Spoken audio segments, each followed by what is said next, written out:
They saw her before they heard her, and in that instant the room decided what she was worth. Conversation thinned, laughter lost its pitch, and the chandeliers above the ballroom seemed to burn more coldly, as though even the light had learned discretion. She stood at the threshold in silk the color of extinguished violets, gloved and upright, her spine held by discipline rather than hope. A widow, the word moved through the air without being spoken, heavy as a dropped curtain. London did not forgive women who survived their husbands, especially when they survived them too well. She advanced alone. Each step across the polished floor carried the faintest echo, a reminder that she had entered without escort, without protection, without permission. Fans lifted like shields. Eyes measured her from hem to hairline, searching for evidence of impropriety that might justify the disgust already prepared.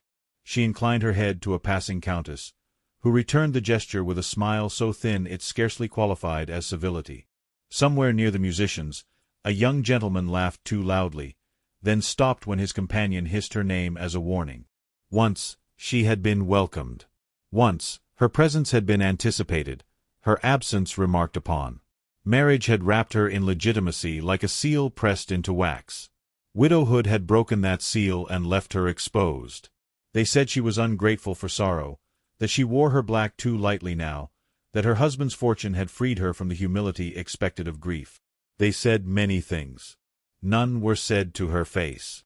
She reached the edge of the dance floor and paused, as though uncertain whether the space would accept her weight. The orchestra resumed with a cautious waltz, bows trembling into motion. Couples aligned themselves carefully, backs turned just enough to exclude her without making a scene. She felt the familiar tightening behind her ribs, the practiced stillness she had learned to summon in public, when the body must not confess what the heart could not be allowed to feel. Dignity, she had discovered, was not a gift but a daily labor. A footman passed with a tray of champagne. He did not offer her a glass. She watched the bubbles rise in fluted crystal, bright and brief, and thought of how quickly joy could be mistaken for vulgarity. Her gloved fingers curled once, then relaxed. She reminded herself that she had chosen to come. That hiding would have been a quieter cruelty. Survival, after all, required visibility, even when visibility wounded. The gossip reached her in fragments, like notes from a distant room. There was talk of her late husband's debts, of a hunting accident retold until it resembled a sin. There were suggestions, carefully phrased, that grief had not lingered long enough to be respectable. She kept her gaze level, her expression composed, refusing to give the satisfaction of retreat. If she must be judged, she would be judged standing. It was then that a hush fell not by design but by instinct. Not the brittle silence that greets scandal, but something deeper, heavier, as though the room itself had drawn breath. She felt it before she saw its cause, a subtle rearrangement of attention, a shifting of gravity. Men straightened, women stilled. At the far end of the ballroom, a presence had entered that required no announcement. She did not turn at once. She had heard of him often enough to recognize the sensation, the duke whose name quieted tables, whose favor made careers and whose displeasure ended them. They called him feared with admiration, obedient with resentment, powerful with a superstition that bordered on awe. She had never expected to meet him, and certainly not tonight, when she had come prepared only to endure. A murmur passed through the crowd, respectful and uneasy. She lowered her eyes, not in submission but in habit, and took a step forward. Her heel caught on nothing and everything. The world tipped, and a soft sound escaped her as her glove slipped from her hand and fell to the floor. She had imagined power as noise, as command shouted or applause demanded, yet his was a quieter dominion, exercised through expectation rather than force. People anticipated his judgment and bent themselves in advance, grateful for the absence of punishment. He had served the crown with a loyalty that bordered on erasure, surrendering private inclination to public necessity, and in return had been granted everything except mercy. That was the paradox whispered about him. A man entrusted with the fate of others, yet allowed no fate of his own. To be noticed by such a man was to risk transformation, for better or ruin, and she felt the danger of it like a change in weather along her skin. She told herself she was invisible to him, that widows were footnotes in histories written by men like this duke. Yet the air between them tightened, charged with a curiosity she had not invited. If he looked her way, Society would read meaning into the angle of his gaze and the length of his pause. She had learned that attention could wound as surely as neglect, and that desire, once suspected, was punishment enough. For a moment, no one moved. To bend would be to acknowledge her, and acknowledgment was a currency carefully hoarded. She stared at the pale glove against the dark wood, aware of how such small accidents could become symbols. Then a shadow crossed her vision, long and deliberate, and a black-gloved hand reached down. He rose with her glove resting against his palm, immaculate and unmistakable. When he extended it to her, their eyes met for the first time. His were cool, assessing, yet not unkind, as though he looked upon her not as rumor but as fact. The signet on his finger caught the light, a quiet declaration of authority. Around them, the room held its breath, and she understood that something irrevocable had begun. After that night, her name no longer traveled alone.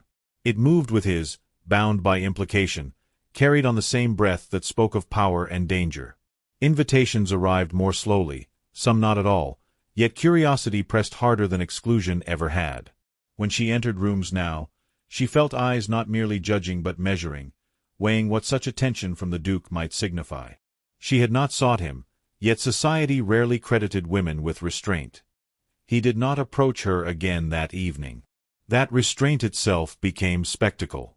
People watched for his absence as avidly as they might have watched for pursuit, and she sensed that her smallest movement had become a provocation. The knowledge unsettled her. She had survived solitude by making herself small. Now she was rendered conspicuous by a man who had done nothing more than return a glove. London, it seemed, could not imagine courtesy without strategy. The first token came 3 days later, delivered with the neutrality of official correspondence. A slim parcel, bound in brown paper, arrived at her townhouse just before dusk. There was no card, only her name written in a hand both elegant and spare. Inside lay a book she had not seen since girlhood, its leather softened by age, its margins crowded with notes written by someone who read as if in conversation with the text. She recognized it at once, not because it was rare, but because it had once been forbidden, dismissed as too candid for polite shelves. She closed it slowly, unsettled less by the gift than by the precision of it. She told herself to return it. That would be the prudent course, the one least likely to invite interpretation. Yet the weight of the volume lingered in her hands, a silent acknowledgment of a self she had learned to conceal. She placed it on her desk instead, unopened, and spent the evening aware of it as one might be aware of another presence in the room. When night fell, she did not light a candle to read, but she did not send it away either. Whispers followed. At the milliner's, at the apothecary, at church, she felt conversations bend around her, reshaping themselves to accommodate speculation. Some spoke of seduction with relish, others of manipulation with indignation, but all agreed that she had become dangerous by association. Widows, after all, were meant to recede. To attract notice was to offend the moral geometry of the city. She bore it with a calm that surprised even her, though beneath it stirred a wary resolve. If she must be accused, she would at least be conscious of what she was accused of. Their next encounter was impossible to avoid. A concert at a patroness's house brought them into the same narrow drawing-room, where velvet curtains swallowed sound and proximity bred significance. He acknowledged her with a bow that was precise and public, offering nothing that could be mistaken for intimacy. Yet when their eyes met, she felt the unmistakable sense of being addressed, as though he had spoken without words. The music swelled, and in its shelter he murmured a comment about the composition, inviting her opinion with an ease that presumed intelligence rather than ornament. She answered carefully, aware that every syllable might be overheard. He listened as though listening were an act of respect, not indulgence, and that simple courtesy unsettled her more than any flirtation might have. When the piece ended, applause rushed in to fill the space they had occupied, and he stepped back as though retreat were a deliberate kindness. She realized then that his attention, like his power, was exercised with restraint, and that restraint carried its own provocations. The scandal arrived fully formed, as scandals often do, requiring no evidence beyond desire. A caricature appeared in a shop window depicting a widow draped in black, a ducal coronet hovering above her head like a threat. It was crude and effective. She passed it without stopping, though the image burned behind her eyes. By evening, She heard that he had been seen entering her street, though in truth he had not. Absence, it seemed, could be as incriminating as presence. That night, rain fell with a persistence that blurred the city into reflections. She walked home from a late visit, refusing the offered escort, unwilling to concede fear. Halfway along the street, she became aware of a carriage pacing her steps, its lamps casting a steady glow. It stopped at the corner, door opening without urgency. He did not emerge. Instead, a footman descended and offered a note. It contained only an address and a time, written in the same spare hand, accompanied by a single sentence. "I would speak with you, if you permit it." She stood in the rain long after the carriage departed, the note dampening between her fingers. To accept would be to confirm what the city already believed. To refuse would be to surrender the narrative entirely. She folded the paper and tucked it into her sleeve, aware that choice itself had become a luxury. Somewhere beyond her sight, he waited without knowing her answer, and in that waiting lay a quiet challenge that neither of them could undo. She reached her door at last and paused, hand on the latch, listening to the rain strike stone and iron with impartial insistence. Inside awaited the familiar order of rooms that asked nothing of her beyond endurance. Outside stretched a future newly uncertain, shaped by a man who had not touched her, not spoken her name aloud, yet had altered the temperature of her days. She understood then that power did not always announce itself with command or conquest. Sometimes it noticed, and in being noticed, one was changed. She crossed the threshold, extinguished the lamp, and allowed the darkness to close around her, carrying with it the knowledge that the city would not let this curiosity fade quietly, nor would the Duke unpunished. She arrived at the appointed address just as evening surrendered to night, the city's noise receding behind a door that closed with deliberate finality. The house was older than fashion, its corridors narrow, its silence cultivated. A single lamp burned in the drawing-room, firelight shifting across shelves crowded with books and objects that bore the wear of use rather than display. He stood near the hearth, coat unfastened, as though he had been waiting longer than he intended to admit. He bowed, neither distant nor intimate, and gestured for her to sit. The servants withdrew without instruction, leaving a stillness that felt earned. She removed her gloves slowly, aware that every motion now possessed consequence. The warmth of the fire pressed against the chill she carried from the street, and for a moment neither spoke. Silence, she realized, could be an invitation as much as a defense. "You should not have sent for me," she said at last, her voice steady by practice.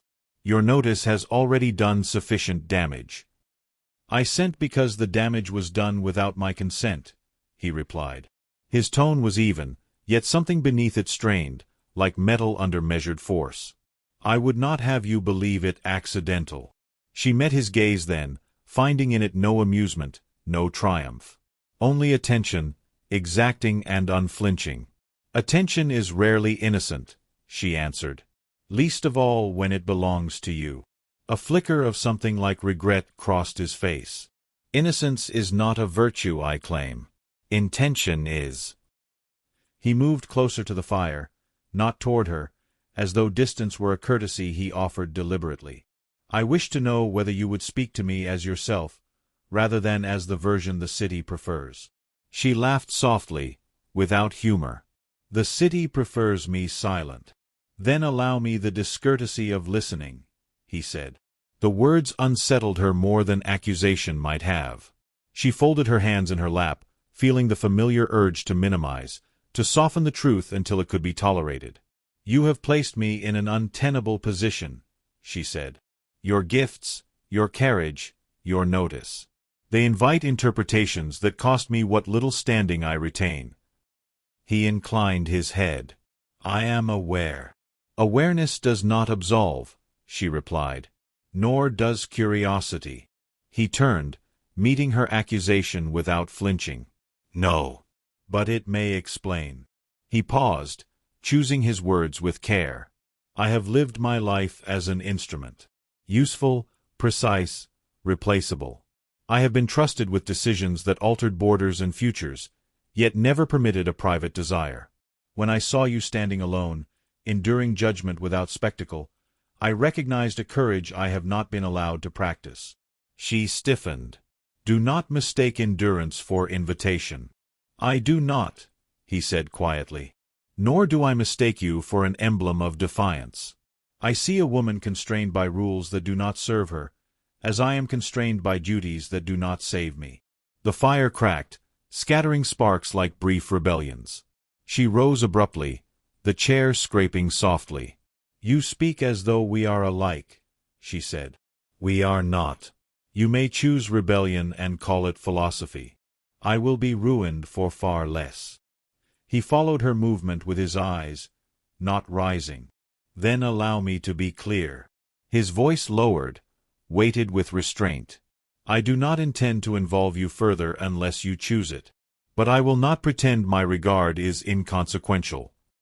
She turned back to him, anger and something more dangerous tightening her breath. "Regard is a luxury," she said. "I buried my husband with it. I have learned its cost." For the first time, his composure faltered.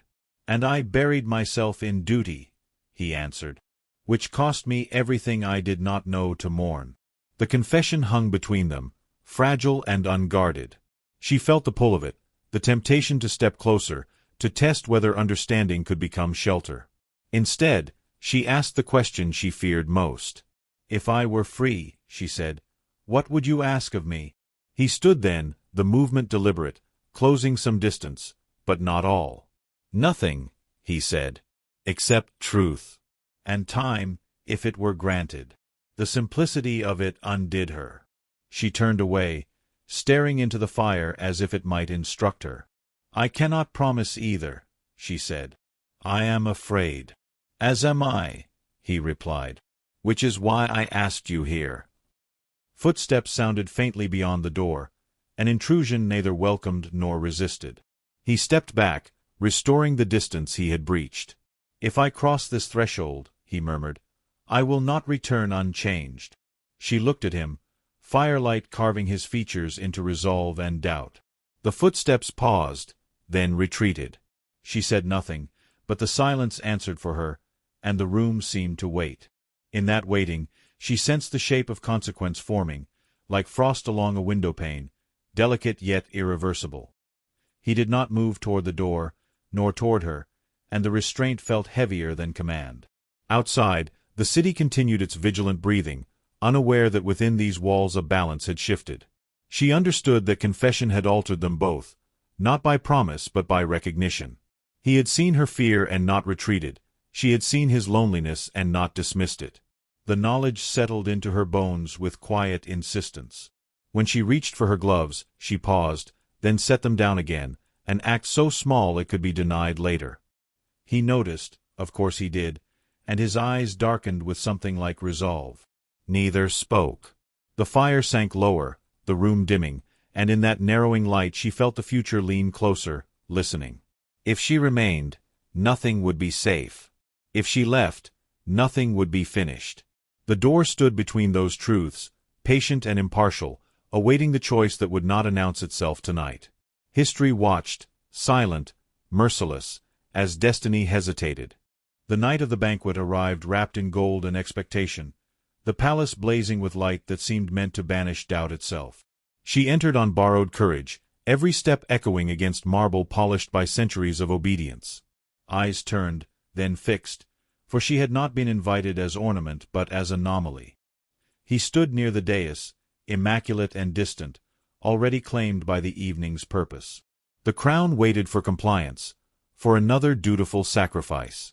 She felt the weight of that waiting settle upon her shoulders, heavier than mourning, sharper than fear. History listened from the walls tonight silently. Music swelled as if rehearsed to drown conscience, violins trembling beneath chandeliers like nervous witnesses. The Duke was announced, though no announcement was needed, and silence followed him with reverence sharpened by anxiety. She felt his awareness before his gaze found her, a precise attention that steadied and endangered her at once. They had not spoken since the firelit confession, yet its embers burned between them. When he inclined his head toward her, the gesture carried inevitability, as though the night itself had bent in answer. Every breath held consequence and judgment tonight alone within the watching court assembled there. The moment for declaration came disguised as routine, a pause in ceremony where alliances were customarily affirmed. The chamber leaned forward, expectant, certain of its script.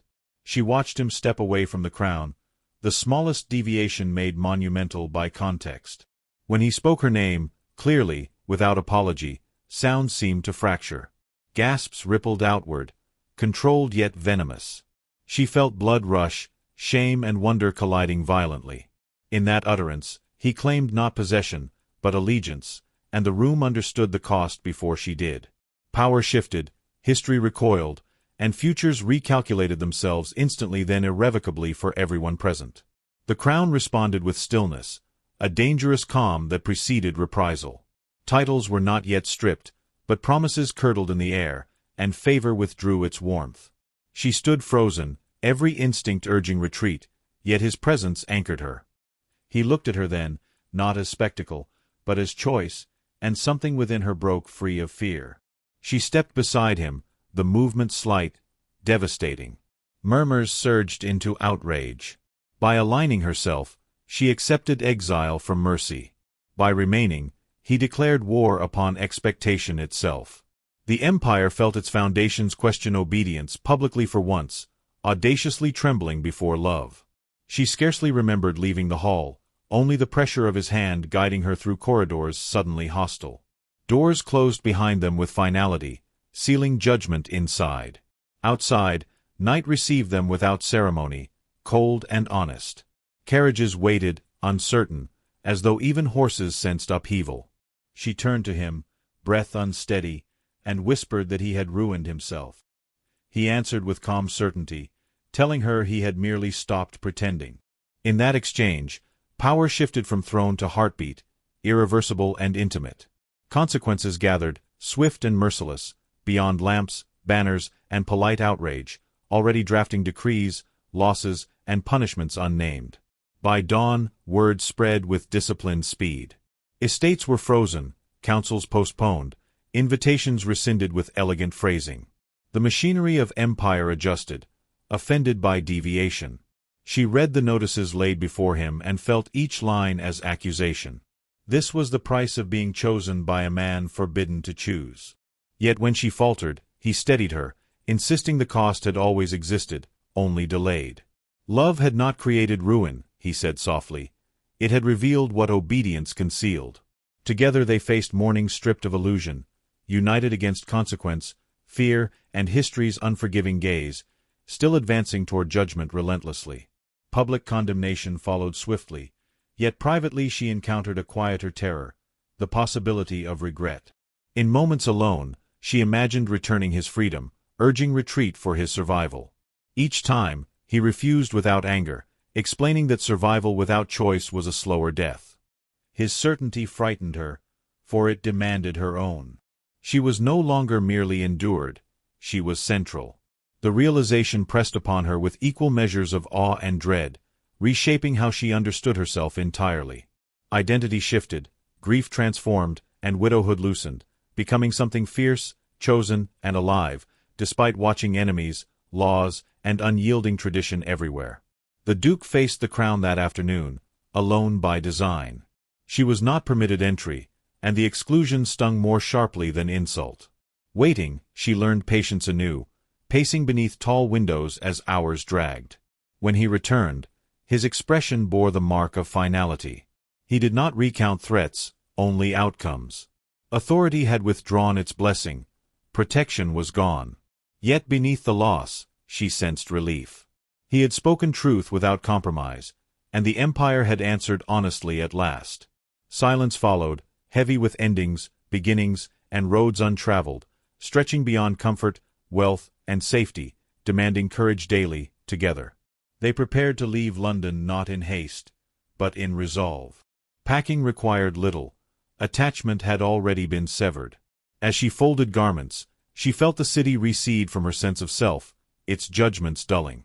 He watched her without interference, trusting her strength. Outside, rumors multiplied, casting them as cautionary tale or tragic romance. Neither corrected the stories. Meaning, he told her, belonged to those who lived consequences, not those who observed comfort. Departure loomed, uncertain yet purposeful, promising loss, discovery, and a future unscripted by crowns, courts, or compliant histories, written instead by risk, devotion, endurance, and choice. On the final evening, before the carriage arrived, they stood together in silence. London breathed around them, unaware of the precise moment it had been defied. She asked him quietly if he would have chosen differently had he foreseen the cost. He answered without hesitation that foresight had never saved a soul. What mattered was standing unbroken before oneself. She nodded, accepting the truth with trembling resolve. Outside, hooves sounded, and with them the future approached, unforgiving, unnamed. Yet destiny paused, watching them step forward, together, as empire shuddered, uncertain whether to pursue or remember this night forever, unresolved, burning. They left London before dawn, not as fugitives but as exiles by choice, the city receding behind them like a closed book.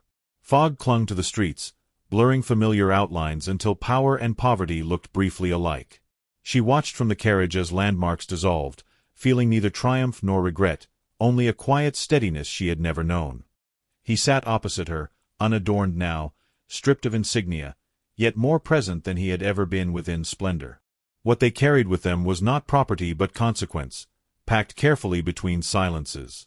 The road carried them north, then west, into landscapes less disciplined by decree. Fields widened, skies deepened, and time loosened its grip.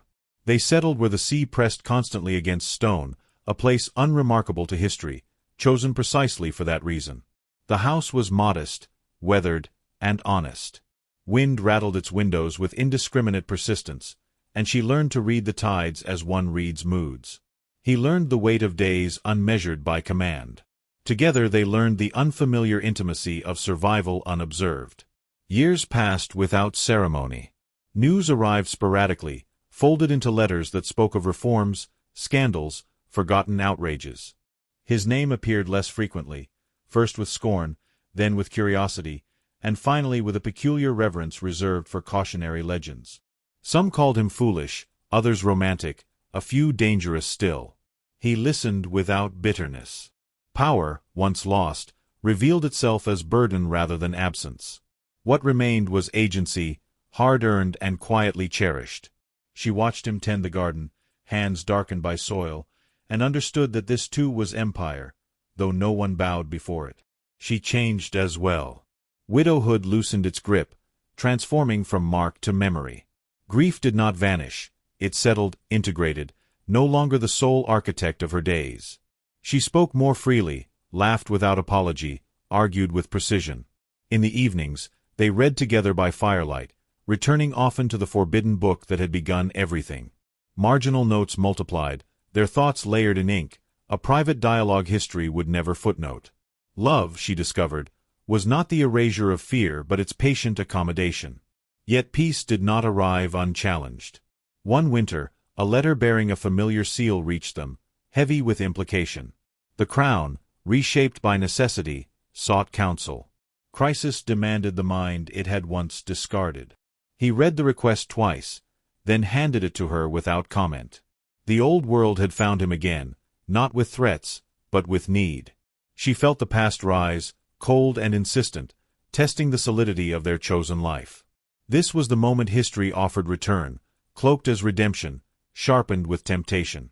They walked the shoreline that evening, waves striking rock with relentless resolve. She asked him what he intended, though she already sensed the answer. He spoke of responsibility not as chain but as echo, actions reverberating beyond comfort. He would go, he said, not to reclaim position, but to close a door properly left ajar. The distinction mattered. She listened, heart tight, pride and fear entwined. Love demanded courage not only in defiance, but in trust. She agreed to wait, knowing waiting was its own form of bravery. His absence stretched into weeks. Letters arrived irregularly, carrying fragments of negotiation, resistance, compromise. He refused titles, declined restoration, offered knowledge without obedience. The empire strained against precedent, unsettled by a man it could not punish nor fully reclaim. She endured the distance by anchoring herself to routine, to hope disciplined by realism. Each night she lit the lamp, placing it by the window, a quiet signal to absence that presence endured. When he returned, he carried no banners, only exhaustion and relief. The crisis had passed, altered by counsel freely given, unowned by ambition. The Crown had accepted the terms because it had no alternative. In that acceptance lay a concession more profound than apology. They stood together again beneath the same roof, changed yet intact. She saw in his eyes not victory, but closure. Some battles, she realized, were won by refusal. Time resumed its gentler pace. Seasons marked themselves in ordinary ways, through harvests, storms, and shared labor. Their story, stripped of spectacle, acquired a different gravity. Travelers sometimes passed through, curious, recognizing him with a start, studying her with belated respect. They offered no explanations. Legend, they understood, thrived on absence of detail. What mattered remained between them, unexhibited and sufficient. In later years, when age softened edges and memory grew selective, she asked him if he believed history would judge him kindly. He considered, then smiled. History, he said, was a poor witness to happiness. It remembered wars because peace was quiet. She took his hand, worn and familiar, and felt the truth of it settle warmly. They had chosen quiet, and in doing so, had claimed something enduring. On the evening before his final illness declared itself, they sat watching the sea retreat into darkness. He spoke of fear, not of death, but of being forgotten. She answered that forgetting was not erasure, merely release. What they had lived required no monument. Love, once chosen against the world, altered the world whether acknowledged or not. He rested his head against her shoulder, content. When he was gone, the house held silence like a held breath. She mourned without spectacle, without apology. Years later, a historian would write of a duke who vanished at the height of power, speculating endlessly on motive. No account would mention the woman who stood beside him at the edge of empire, nor the life they built beyond reach. Yet on certain coasts, when the wind struck stone just so, locals would speak of a man who chose love over dominion, and a woman who taught history how quietly it could be defied and endure.